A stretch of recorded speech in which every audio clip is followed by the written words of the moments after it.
Hello. Happy Tuesday. Hope you're having a good day. So, I did a poll earlier this week or yesterday really, on nutrition labels and how to read them. And it seems like everyone had a question on all the three topics that I posted. So, what I've decided to do is to do a little how to read an ingredients label series. And we're going to go through and I'm going to answer each one of your questions because this is so important. This is why I love helping my clients track their intake and kind of see what we're eating. But labels and ingredients can be really overwhelming, and I want to make that as streamlined and simple for you as possible. So, the first thing we're going to talk about this live is going to be all about how to read the ingredients, what you should look for, and what I would recommend that you really try to avoid. So, this is Organics applesauce, just for an example. And this holds true for any time you go read your labels.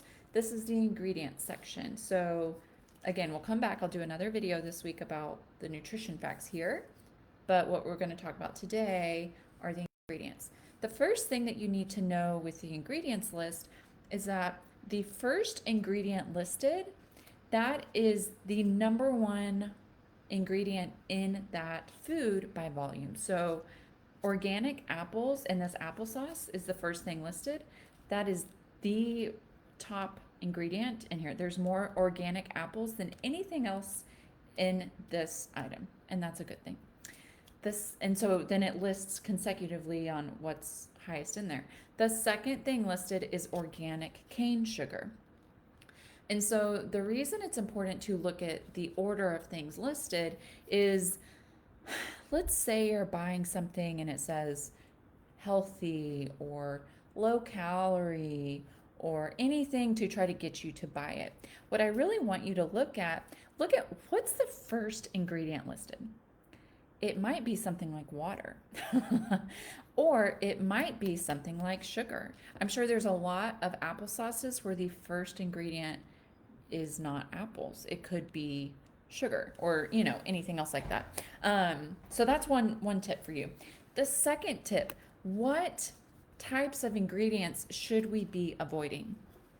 I'll touch on sugar later, but right now, one of the biggest changes that you can make for your health and wellness when you're reading ingredients is to avoid what are called omega 6 oils. Omega 6 oils, in and of themselves, are not bad for you, potentially. What is the problem is when we have more omega 6 oils in comparison to omega 3 oils. The typical best recommendation would be to have, when we talk about a ratio, right? So omega 6 to omega 3s, the ideal ratio is really like 2 to 1. The typical American diet is something like 25 to 1.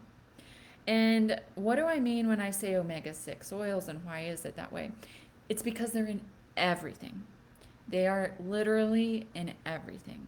And these are seed oils. These are things like sunflower seed oil, grape seed oil, also canola oil, vegetable oil, those types of things. And the reason we want to balance this out a little bit is when that ratio is really high, meaning you have like the typical American diet, 25 to 1, it causes a state of inflammation.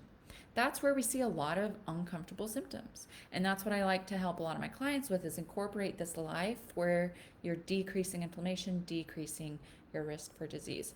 All that to say, when you're looking at ingredients, that's one thing I would look for.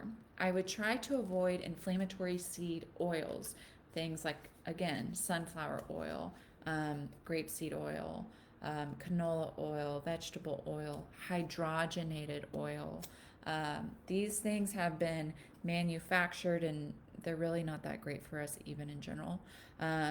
Now, things like olive oil, avocado oil, coconut oil, those are completely different. Those are good for you. And if you are eating something regularly and you see that it has one of those oils in it, my tip for you would be to try to eat less of it. Don't let that be a main staple in your nutrition. It's not going to ruin everything, but it could be promoting inflammation, especially if you're not getting omega 3s. So that's my top tip on ingredients we were talking about specific ingredients. And then the other thing when we're reading ingredients, I would just be very cautious of dyes. Um, Dyes such as like yellow, red, or yellow 42 or red, I don't know, 46. What's the nutritional value? There's none. There's really none.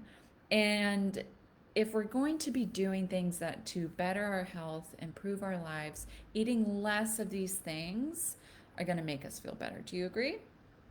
And getting more nutrient dense sources of food is going to change your life. Here again, it might be really hard for you to never eat things that have that in it. It's not about perfection, it's about consistency.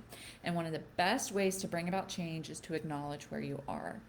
This isn't to give you fear about what you're eating, it's more to increase your knowledge about what you're actually consuming and let you know that all these small changes add up. So if 90% of the food you're eating is free of inflammatory oils, weird red dyes, or hydrogenated oils and things like that, you're doing great. But that's my tip for the ingredients list. I would look at that. Any questions you have about ingredients, comment below. Later this week, I'll do another live and we'll talk about how to read the nutrition facts. But I hope that was helpful and have a good day.